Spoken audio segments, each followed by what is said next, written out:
Hello, it is Coach Mo here for Motivational Monday, and I've got some special guests here with me today that I'm super excited about. This is Coach Mo, the founder and creator of Kick-Ass Workshop. It's a 12-week transformational journey that both of these women, well, one woman is in it and one has completed it. And we started a conversation of Black women's voices matter several weeks ago because I was inspired by the fact that I have personally witnessed Black women coming into their power through the workshop that I conduct. And it always inspires me, every single woman. But when this topic of Black lives matter and knowing so many beautiful Black women who have basically risen their soul's power into something new and different, I just wanted to have a conversation. And we had about 12 women on that first interview. I think around 12 women, both Isis and Samika were there. And I've asked a few to come back and talk with me and talk with all of you about what their experience is so we could learn, grow, converse, and become better for understanding each other. So Isis Bassett, thank you very much for joining this conversation on Motivational Monday. And Samika Williams, thank you very much for joining this conversation as well. I'll let you ladies introduce yourselves, but suffice it to say, the word for today, and we got into a little bit of dialogue about this, I wanted to really talk about that I think is part of any person's experience in growing, in becoming a higher level version of themselves, is the fact that when we get pushed to a certain point, we don't break, we grow. And I was inspired by a conversation I saw with the CEO of Microsoft, Satya Nadella, and the CEO of Accenture, Julie Sweet, having this conversation about their organizations being able to shift, even though they're both huge organizations, when the pandemic began. And I was just struck by the word of anti-fragility. And the word to me really resonated with the women I've worked with over the years and how they have had massively challenging circumstances that have brought them typically to the work that we do. And they've come through them stronger and better and higher versions of themselves. And I just wanted to talk to these lovely ladies about their experiences as Black professionals, Black women, and just kind of open it up. So Isis, you and I have known each other for a little while. Just give us an introduction to who you are. Sure. I'm Isis Bassett. I'm a senior contracts manager and subject matter expert in the field of contracts management. And what that means is that I draft and negotiate contracts. I also implement contract management systems on an enterprise-wide level. You are an extreme visionary on details and making sure that things match what they're supposed to be. And I witnessed your brilliance in the 12 weeks that we were working together. And you've had two really fantastic jobs since we've met. And I know you're in the queue for another one. And any company that has you on their team is in for a really amazing journey with how brilliant you are and what you bring to the table. So just describing it to me doesn't quite reveal enough of your superpowers. So maybe some of that will come out as we discuss, as we talk about things. Samika, how about if you introduce yourself here? Hi, I'm Samika Williams, and I am a healthcare strategy and innovation professional. I've worked in the healthcare space for about 15 years, and I am passionate and driven with regard to healthcare quality improvement. And that's where my work has been primarily in ensuring equal access to healthcare, but high quality healthcare for individuals who access our healthcare system. Right, rock on. And you're halfway through the workshop, maybe a little bit more than that. Yes, I've got about 3 weeks left in the course, and it breaks my heart that it's coming to an end. It has been slow medicine, and I don't want it to end. So I'm hoping the calendar will break or go down for at least 2 weeks. You don't know I'm still around. We could break the calendar. Totally. We'll break the calendar. Your calendar, it doesn't matter. We want Kristen's calendar to break. Right. No, it's a pleasure to work with you. When you and I first met, when you entered the workshop, things were a little bit bleak, and just the bright, shiny face that you are today, and what's coming from within, is just really inspiring. So just ladies, as Black women, as Black professionals, you're both educated, have careers, and, you know, as you know, by being in the workshop, there's a lot of women who have had bumps along the way. Women, it's pretty well documented, have a bit of a hill to climb to keep pace with their male counterparts in the workplace. Black women have a couple more hills to climb to keep pace. The studies show us that that's factually true, and it's certainly been my experience. I find that the Black women who are in our workshop and who I talk to on clarity calls, who don't proceed within the workshop, are more overeducated than their white female counterparts, and yet much more underemployed, even though both sectors are underemployed. So Isis, being a Black woman in the professional world or in life in general, what have been some of the challenges and some of the things that you'd like to just share about that? So being a Black woman in a corporate environment has had a pretty big impact on me, primarily from microaggressions, where my intelligence is called into question, my certification is called into question, where I have to work twice as hard as my white counterparts to be seen as a legitimate contributor. So I've really, I think when we met Mo, I was in a very dark place, because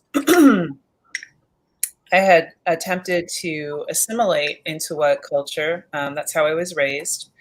And my assimilation was a fantastic failure. I was reminded of my Blackness every day. I had coworkers touching my hair. Making comments about my hair, and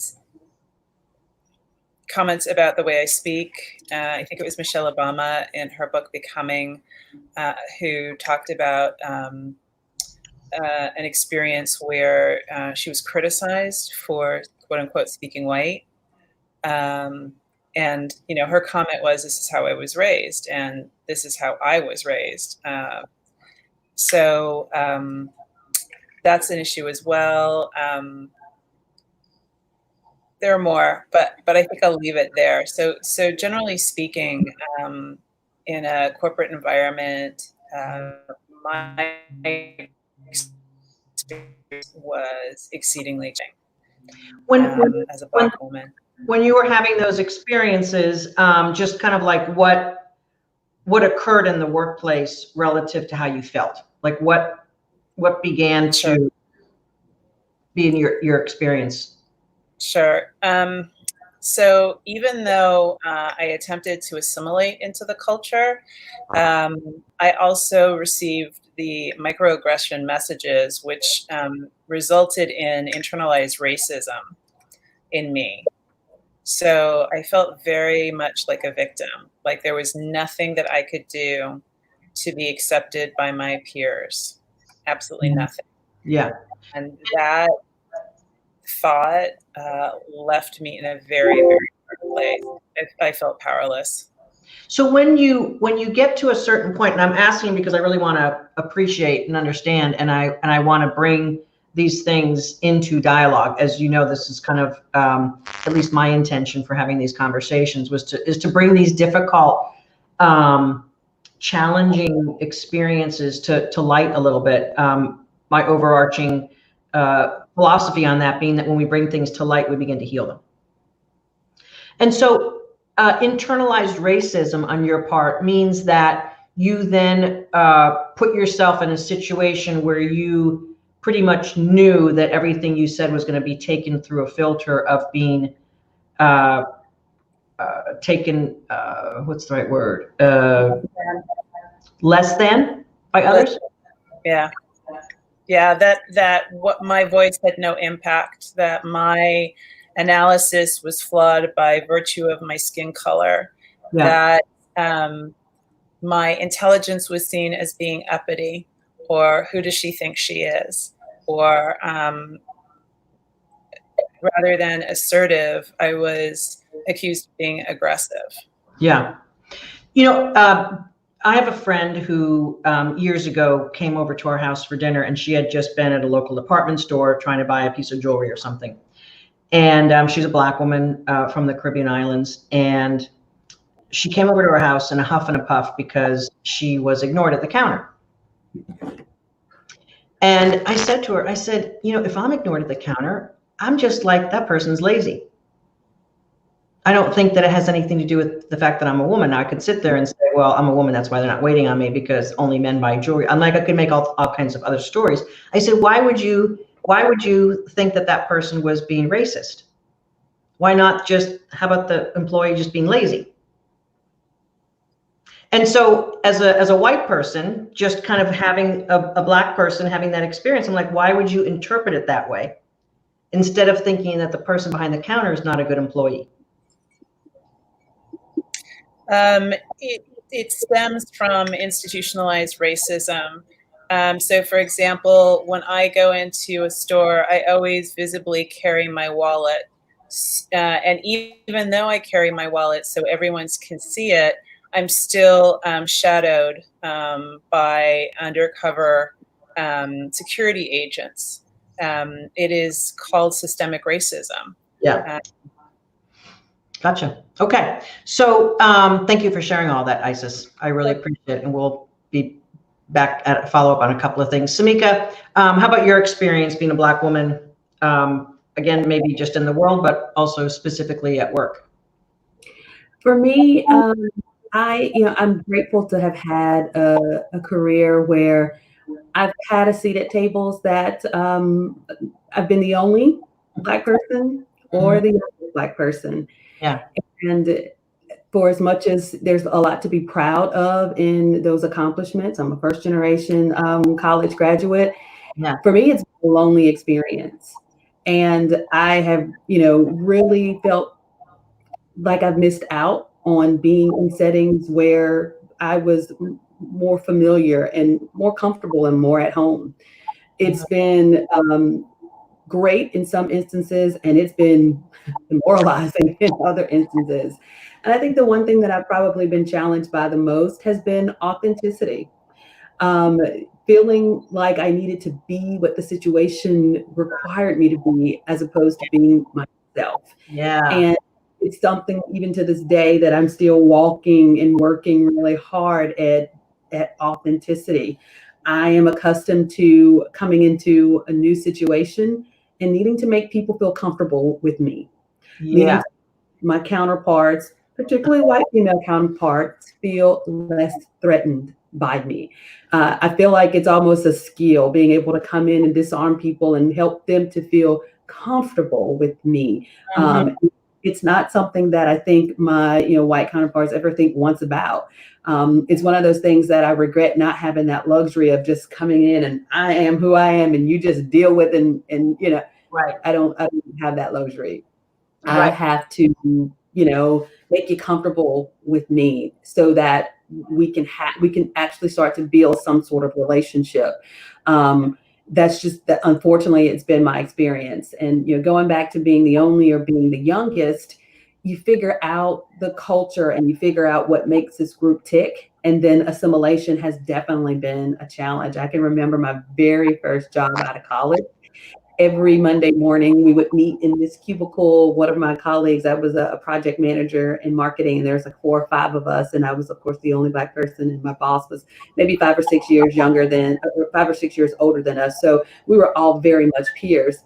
But every Monday, they came to work, and they were talking about their exploits at the lake. I didn't go to the lake. I still don't go to the lake on the weekends. I don't have, at the time, I wasn't married. I didn't have children. Yeah. I had find a way to fit myself into this world that I knew nothing about. I go from that to the junior league, from the junior league to I find myself in all these spaces.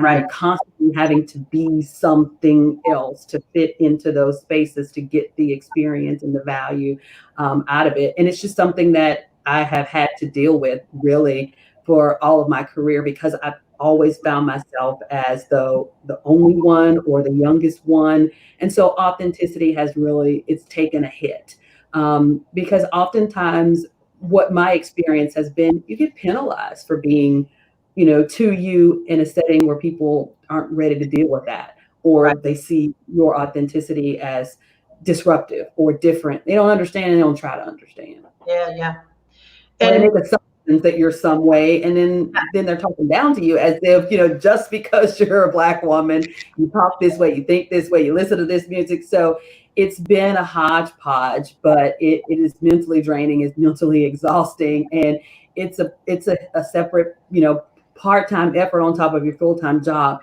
just managing the persona and the relationship and how you're perceived and received in the world. right.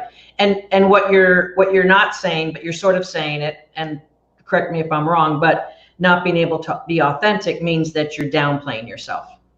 Yeah. Right. More times. Yeah, yeah. And it might surprise you, but I think every woman feels that way to a certain degree.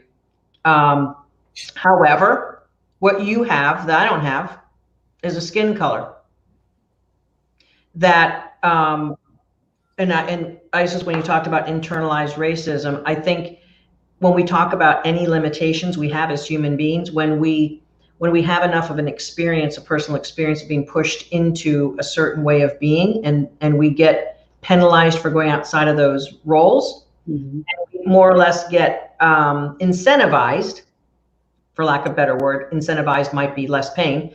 We get incentivized for being in a particular role. We get confused if that's not feeling right. Yeah. And again, Yeah. this is just kind of like a stupid little example, but I'm at the pool the other day and I mentioned something about a weather pattern that I knew as a fact. And the guy next to me was talking about that, and I said that to him. And you know what? 5 minutes later, he said it like it was his fact. Yeah.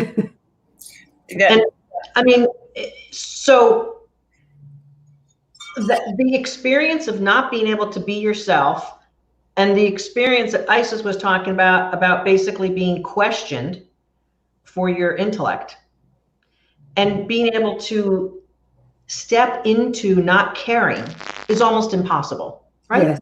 Yes. I mean, it's almost impossible because you keep getting the reminder, get in that box, get in that box. You're different than us. You're different than us. You're different than us. You're different than us. You're different than us. How dare you speak up? How dare you be that way? So, and Isis, you use words that I'm not really that familiar with when it comes to like racism and the theories of racism, because I've not really ever been a student of it. But systemic racism, of course, I understand that concept, and we also live in what we could call a systemic patriarchal society. Yes. So when you kind of combine the two, Black women really have, a lot of advantages moving forward. And so the prevailing thought of the institutional organizations in which we are typically calling work, in this case, are sort of like cheating you out of being able to be your full self. Yeah, it really, so when I think about the history of Black women in this country, when we were enslaved, we were basically thought of as breeders to create more children. And typically we were continually assaulted by the master.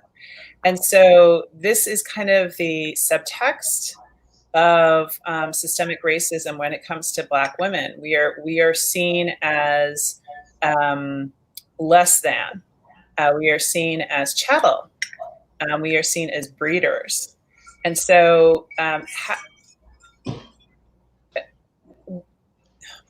attempting to move out of that box for us requires an inordinate amount of courage and fortitude. And before I got to your program, I was tapped out. I didn't have any more. I couldn't do it. Mhm. And it wasn't until you had said to me, I actually said it to the entire workshop. I'll never forget this quote. You are the creator of your own suffering. And it was at that moment that I realized that I could either continue the story of racism within myself, Mhm. or I could just, you know, choose another story. Yeah. And it's not to say that I ignore racism, Right. but Right. I don't put my focus there. Yeah. My focus really is on creating and building the life of my dreams. That's why I'm running for city council this fall, because I believe that I have unique gifts and talents Mhm. that can help the city address its deficit, help the city address its housing shortage, and look into why our city, and my city is 4 square miles. We have about either 24 or 36,000 people total. And my vision, including the other two issues, is to find out why such a small city, why the police force of such a small city purchased a drone. A drone, did you say? Yeah, a drone. Okay. We have a drone for 4 square miles. Well, there's 4 square miles to surveil, I guess. But here's the brilliance and what I love about this. So, you know, to your point, no one should be ignoring challenging circumstances that are created by our historical path. And I don't mean history even like hundreds. I'm talking about historical path like yesterday. So in order for us to be change agents, we have to envision something better and more that we can do and participate in. And the challenge, in particular with each of your journeys and experiences, is to not play into the hand you're dealt. I hate to use, I'm just sorry if my language isn't 100% perfect here, but when you get a message over and over again that something is true, but you know it's not true, you have to jump out of that in such a forceful way to claim the other truth that you want. Yeah. And I don't know much about Barack Obama's internal world, but I got to think that he had to do that. Especially he literally unseated Hillary Clinton as his Democratic opponent to take on the Democratic ticket. She was a long-standing Democratic family, if you will, right? So he had to be okay with forcing himself into the number one position. I'm sure he had to retool a lot of things to get in alignment with that and that level of power. I'm just sure of it. Knowing how human beings transcend their past into creating some new success. Samika, as you're contemplating your next career move and your next version of you, what are you assimilating to choose to claim so that you can migrate to that level of version of yourself? My identity. You know, when you were talking, that's what drew me to this course is, you know, I just gone through a really challenging year of my identity being challenged. And for someone to admit that they struggled with authenticity, Yeah. when someone paints a picture of you that you know is not true of who you are, I feel like I fought for a whole year to retain my identity. And I know that there's so much more for me, so much more for me to accomplish in my career. Yeah. And I refuse to go down without a fight. Like I'm claiming who I know I am and learning how to manage those emotions and manage whatever people throw my way that doesn't serve me, not receiving it, so that I can continue to walk in my power. You know, one thing no one has ever realistically accused me of is being an egomaniac. But I've gone through a year where I've had a number of people really challenging my humility. And there's a lot to be said for humility. And there's a lot to be said for knowing who you are, what you have the capacity to do, and what you want in your life. And I just felt like I've gone through such a rough year that I needed a reboot. I needed to retool how I was thinking and processing, because breaking ain't an option, and neither is stopping or slowing down.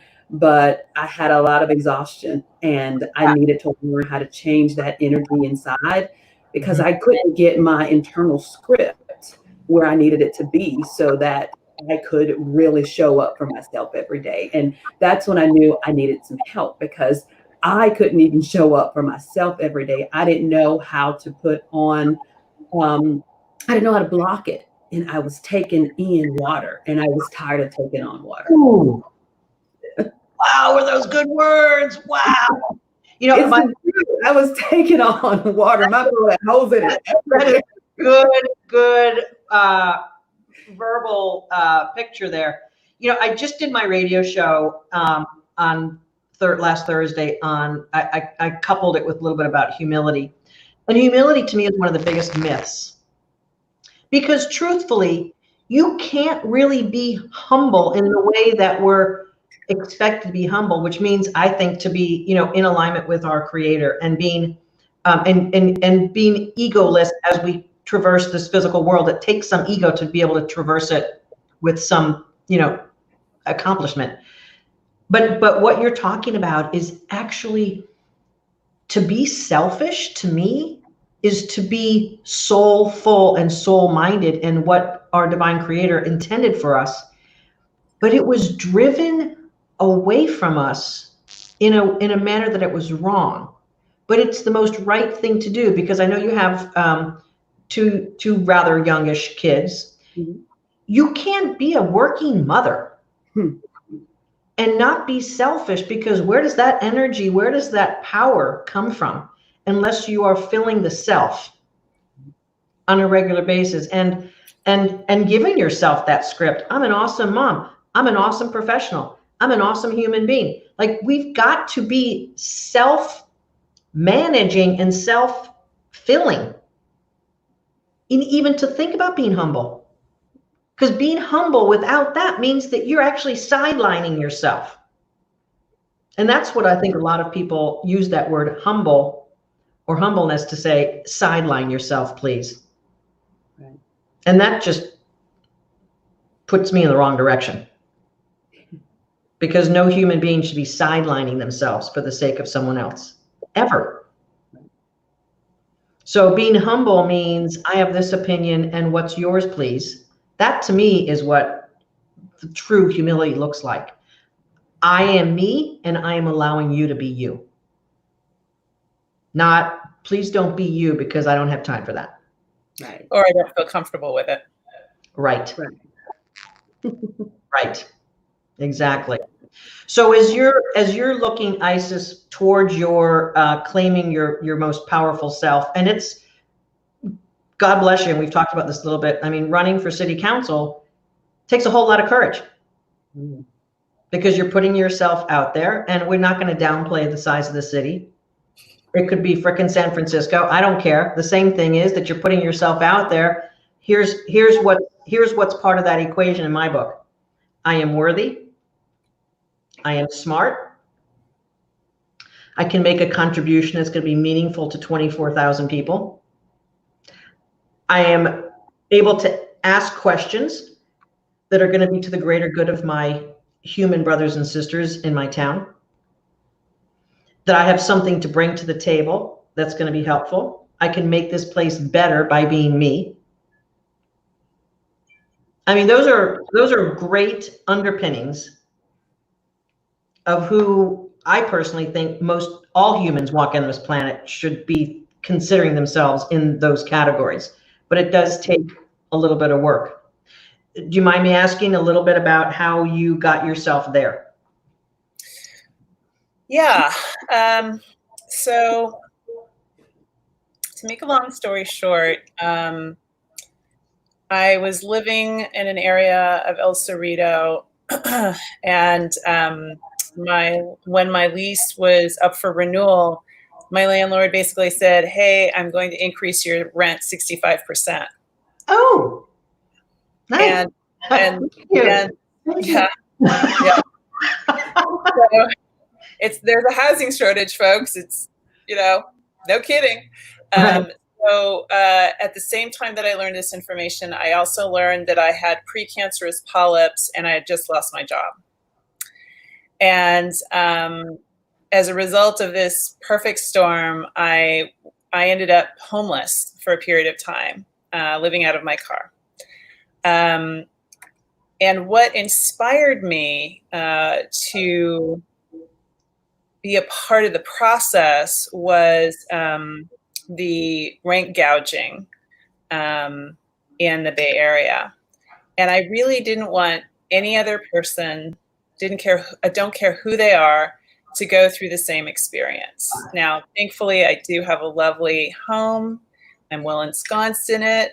But that was the external factor. The internal factor I recognized was I do have something to contribute. My natural gifts and talents lend themselves well to this area. So, for example, I was appointed to the Tenant Protection Task Force in my city. Nice. A friend of mine also recommended friends of his to talk to me because their landlord was selling the home that they lived in for 30 years. Ooh. And what I was able to do with the help of another friend of mine was talk to this elderly couple about creating a fundraiser for the down payment on their home. So they've gone through the process, they're continuing through the process, and thankfully, as the universe would have it, they may be getting some money to help them put a down payment on their home and qualify for a loan. Nice. So, and these are elderly folks. These aren't, Bay Area millionaires. These are everyday people. Right. So internally, I really had to know that I was capable and I was deserving.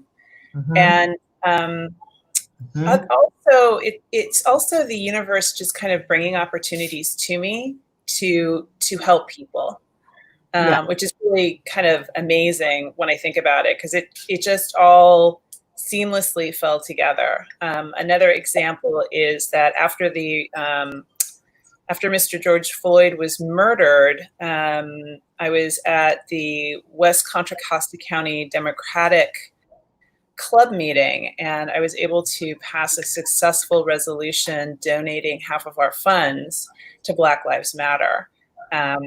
So internally, it's kind of an interesting situation because internally, I meditate, I write gratitudes, I write like brags or accomplishments.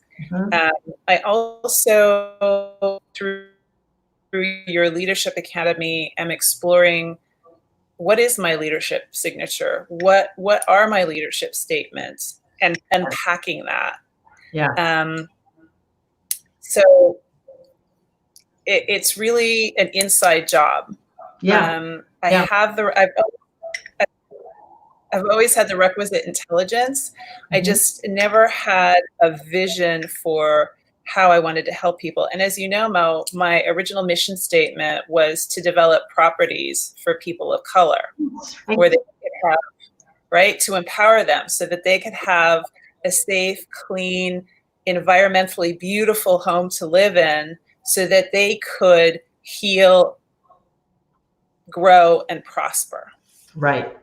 I want to make a distinction on everything that you just said, because a woman who feels a victim of racism is not going to feel comfortable stepping into that level of power. And I want to absolutely applaud you for focusing on who you are in the world and who you want to be in the world, because that's really the only way to change this dynamic, is one person at a time choosing their higher version of themselves and choosing to put themselves out there. Being a gay woman, the thing that gays did to help with this is they came out of the closet and they said, I'm going to show people what gay people are and what they aren't. rather than just talking about it or expecting people to like deal with it. I'm going to show you who we are. And part of it is normalizing the difference. Not to blend it in, but to say, there's no problem with my skin color. Right. I'm a powerful woman who's smart and can make a contribution, and I want to help people, and I'm freaking going to do it. So if y'all got a problem with that, pack yourself a lunch and just hang out back here and watch. So to me, taking your life in your hands, yes, is the answer. I mean, it's the antidote to every problem, really. I mean, to be honest, I mean, it's just what we as human beings are called to by our creator. Who is that higher version of Isis? And by gosh, you're like living it right now. And it's really great to see you just unfolding one like magnificent stroke after the other. Oh yeah, look at this. I'm going to run for city council after that. And that's brilliant. Samika, as you're considering your next move and your next contribution, where's your internal dialogue now? And how is that, kind of giving you this new construct to move into? The daily meditations, the daily gratitudes, the daily brags have just changed my world. Part of the biggest struggle I've had is in my worth. You talked about women of color being overeducated and underemployed. I have 3 degrees. Yes. 2 master's degrees. One of those master's degrees is an executive master degree. And I have never stood up for, here is what my numbers are and here's what I'm worth. Yeah. And every application and every interview, I'm proud to say I've moved the needle and I've asked for what I want. I haven't gotten a single door turned in my face. I've had conversations with HR and I've made it through to the next round. And I'm making it through to the next round because I'm standing in my power, acknowledging this is what I'm worth. I bring this amount of experience, not just the education, but this amount of experience and know-how. And I'm not apologizing for it. Right. I'm asking for what I want. And I can't wait to see what the victory is going to be on the other side of it. But feel very confident in knowing who I am and what I'm worth. And every day having that internal dialogue and that script and the nimbleness when I'm in conversation to be able to pivot back and forth, whatever you bring at me, I got to brag for you. Because I know what I'm daily to do. Don't worry about that. And yes, I'm appropriately humble, but I'm also a badass too. Let's not be, let's clear. When you need the job done, I can handle the job and elevate. Absolutely. That's what's phenomenal about Black women. We get things done. Yes. We do. Credit for it, but you don't get worth. So you don't have to worry about your competence. No. You can check that at the door. Like, I don't have to worry about whether I'm good. What I got to work on is feeling that I'm good enough or feeling that I'm even better.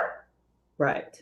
And you know what, that job is too small for me, or that I did that for 5 years. Like, I'm ready for the next level. And as you ladies both know, this is a common theme in the work that we do is when we level up, we've got to create beliefs that allow that to be held up. And you have enough practical evidence, but it's the soul and the emotional evidence, and it's not getting back into focusing on the hardship evidence. Right. It's really aligning myself with my beliefs. Yeah. And really embracing those beliefs. So when you talk about,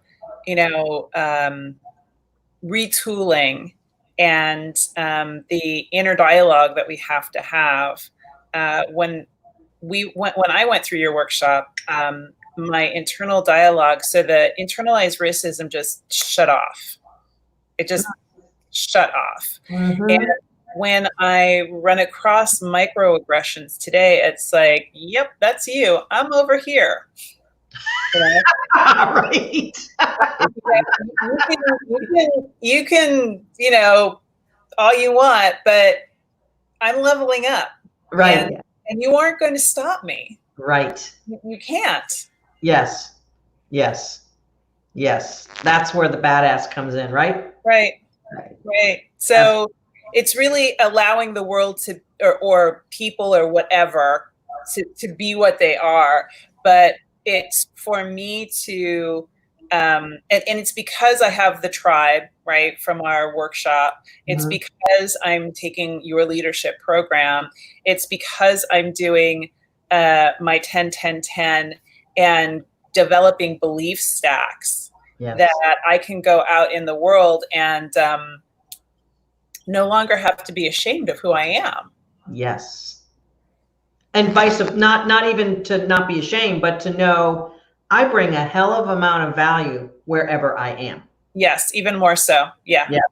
So like when you showed up at the Contra Costa thing and you got them to use their budget for Black Lives Matter, like you couldn't have possibly showed up in a less than state and accomplished that. You had to be, I'm awesome. I've got an awesome idea and I'm going to put it on the floor. Yeah.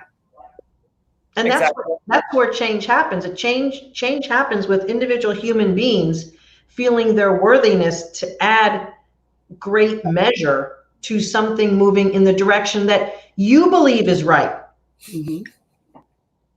Because that's what's going to move every needle, is when human beings who are aligned with their divine power make decisions, create influence, make an impact, and have a louder voice. Because aren't we sick and tired of people who don't have their divinity showing, making decisions and having like move over. We got a new generation of people who want to come from this place of wholeness. Right. And what's really interesting is that this is, I'm coming from a place of wanting to be of service to my community. And in the corporate arena, I want to be of service to the chain of command. I want to be of service to my colleagues. I want to be of service to my clients. And this is the place that, and Samika, I'm going to speak for you too. And if I'm wrong, okay. But this is the place that we're coming from, right? This is the place that we inhabit and we want to promote in the world. Yes. Totally agree. Yes. And for my part, I want to help give as many women, in particular Black women, the power tools. Literally,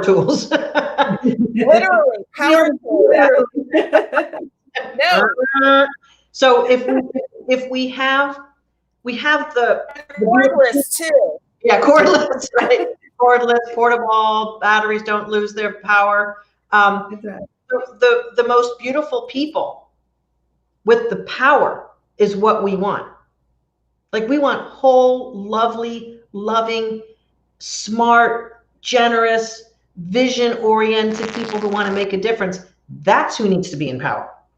That's who needs to learn how to take power from the institutional hierarchy. We're going to just call those folks whomever. Like the game is changing, and thank goodness for that. And thank goodness for the eruptions.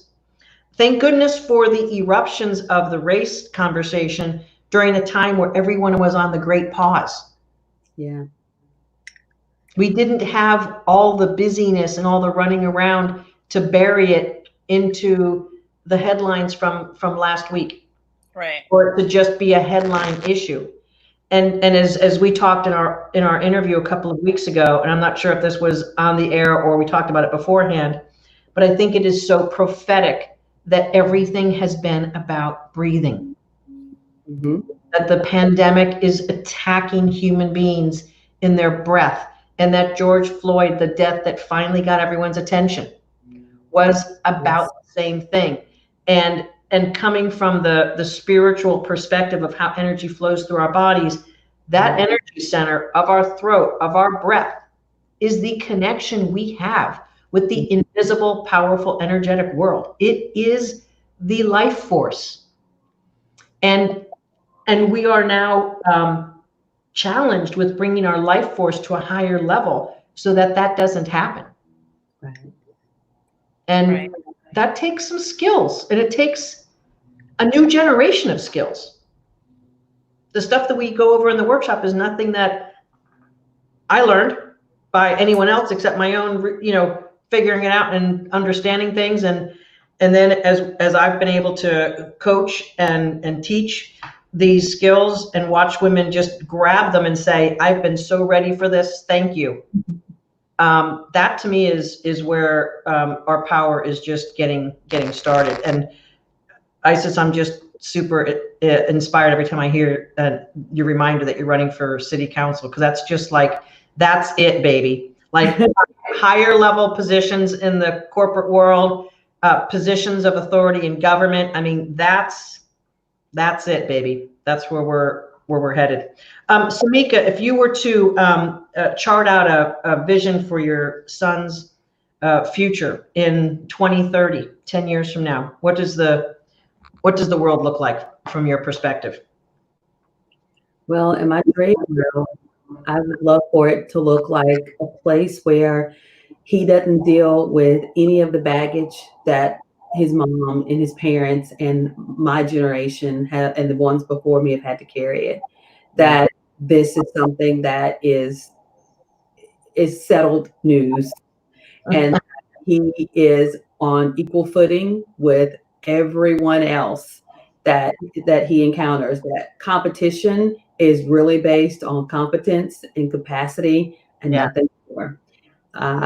And I look forward to him living in a world where he doesn't have the extra weight and the extra baggage, but all he has to think about every day is his dreams, and get up and support those dreams, and not have to think about tools and strategies to get around those inherent roadblocks that are thrown his way. Both of them.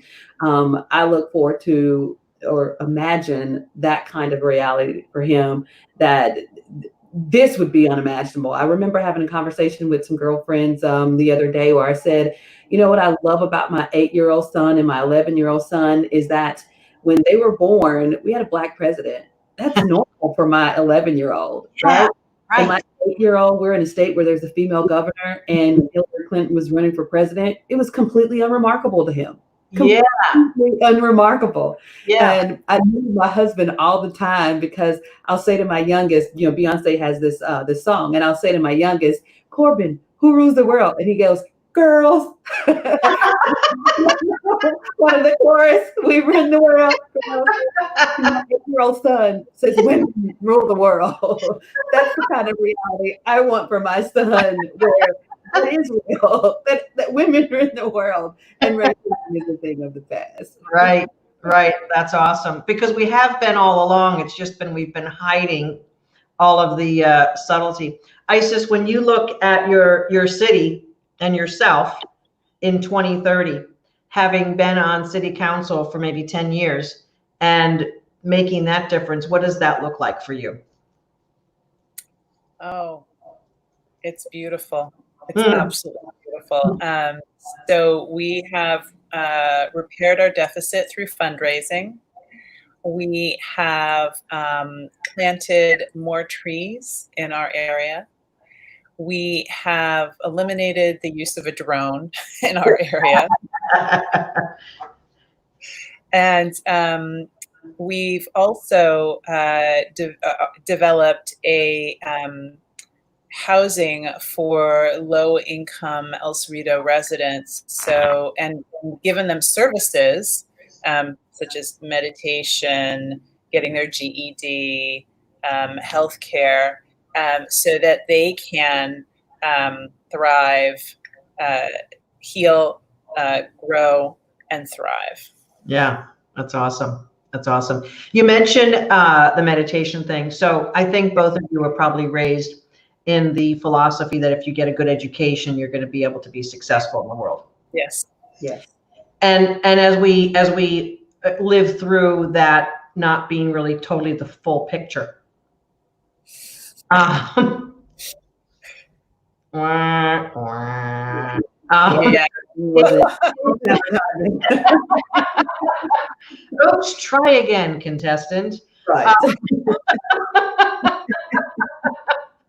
We know that education is perhaps some of it, Yes. but It opens doors. yeah, it does. It's like the beginning of letting one into the party, but it's certainly not the guarantee of success. And the things that matter more, or just as much, is being able to assert your full whole self. Yes. And how we empower others to do that, to me, is mostly by being that. Yes. Yes. And I hold degree I wouldn't have gotten Mo if I knew how to do that. Literally, one degree I got just because I felt like I needed the confidence to go after what I wanted. I could have done something else with those 2 years if I didn't. all the time. And I hear women with PhDs say, well, maybe I need another master's degree. I'm like, what? Yeah, it's the truth. You don't need anything more. As a matter of fact, you're probably too overeducated. We got to work on, like, making sure that that's not in your, people aren't saying, well, they're PhD. I don't know. We're going to run out for some research lab. But I think the wave of education, I don't really want to say it that way. The next wave of what's necessary for success is to have a level of personal power. Yes. And full alignment, that you are comfortable navigating the world as a whole human being, and that you're not saving the best pieces over to the side because someone else told you differently. And the way that I want to do my part in healing the world is to help all people repackage their wholeness. I work with a lot of attorneys, and it's really interesting to me because the title of attorney means so much to them. It's an externally focused title that they put their arms around. But what's missing is the personal power, is the inside job. They haven't done the inside job, which I think is really interesting. I'm fascinated by it personally. I'm really, really fascinated by it. So their power is all external facing? Totally. Absolutely. They put their arms around. But what's missing is the personal power, is the inside job. They haven't done the inside job, which I think is really interesting. I'm fascinated by it personally. I'm really, really fascinated by it. So they're kind of all external facing? Totally. Absolutely. They put their arms around. But what's missing is the personal power, is what's that? I guess that needed to be repeated. I'm not sure. That was the strangest thing. Like that 2-minute recording was like, I don't know. That was very strange. Anyway, so I guess it needed to be repeated. For extra emphasis, we're going to take that recording out and just replay it right away. Strange. I don't know, but yes. So claiming the internal power is really what's more authentic, whole for the entire organization, and for individuals interacting. They're whole people interacting with other people create more wholeness. Absolutely. Absolutely. Yeah. And it's an utterly different dynamic. I'm proud to say that one of my mentors is let me see if I get his title right. He's the Deputy Corporate Secretary for Uber. And he is the most authentic person in a position of power I have ever met. Wow. Special mass delivery. Oops. And thank you.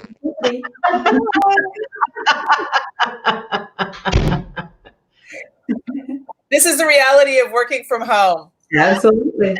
I see, naked kids running around. I see teenagers asking for money. I see husbands asking where are the keys to the car. Why should it be any different? People's homes, and you're like, oh, that's a cool home. I wonder, yeah, that looks like a nice furniture. It's really gone eyes and ears into our individual homes. Ladies, just want to give you the opportunity to just kind of end with whatever you feel like you need to say or want to say to make this conversation feel totally satisfying for you. Samika, do you have anything else you want to add as we wrap up today's wonderful, and again, thank you for the conversation. I just want to say that I'm really grateful for this journey that I've been on, and I look forward to 12 months from now. Yeah. Council, I don't know. But I look forward to seeing what stepping in my power really looks like. I can say that in the 9 weeks I've been in the course, as you mentioned, Mo, I feel the light coming back on in my own eyes, and it's a really great feeling. I feel like I've gained some tools and skills and put some tools in my tool belt where I am really recharging myself, and that is the really most instrumental part of really regaining your own power is knowing how to power yourself. And I'm really excited about the future and what's to come. And I love how you phrased it, Isis. I'm not worried about where other people are. Here's where I am, and here's where I'm going to be. And I'm going to change what I can change, but I'm also not going to be weighted down by what I can't change. Right on. Right on. Isis, bring it home for us. Thank you, Mel. From the bottom of my heart. I mean, you know how much I love you. I love you so much. I can't contain it within my body. And thank you for having this conversation. This is really a landmark conversation, and you are the standard bearer for these conversations. So thank you so much. Thank you. I'm delighted to bring things to light that I feel need to be healed, need to be said, need to be put out there. And I'm also very, very eager to have role models speak and give voice to what it looks like to be a powerful woman, Black, white, Asian, Indian, you name it, a role model of a powerful woman. We don't have enough. We can never have enough role models. And you two ladies personify beautiful, powerful wholeness. And I'm just looking forward to watching every single day as a future unfolds for both of you, and for all of us women claiming another level of power, authority, influence, and impact in the world, so that we can use this last 6 months of massive personal and global transformation for the good of all, and watching each of you become higher versions and more divine, present, whole women on this planet is just it's just a blessing for all of us. So thank you very much for caring enough to show up for this conversation and just share your souls and your hearts and your minds, and let's just keep making the world a better place. And thank you both for doing that. I really, really honor each one of you.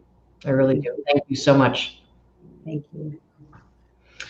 This is Coach Mo Fall, and this is what we get when we empower women in the world. This kind of beauty and intellect. And we'll see everyone next Monday for Motivational Monday. And hey, maybe somewhere else on this beautiful planet of social media. And you can always say and be wherever and whoever. Check you out, later. Check you later, ladies. Thanks again. All right, everyone, we'll see you later. This is Coach Mo Fall.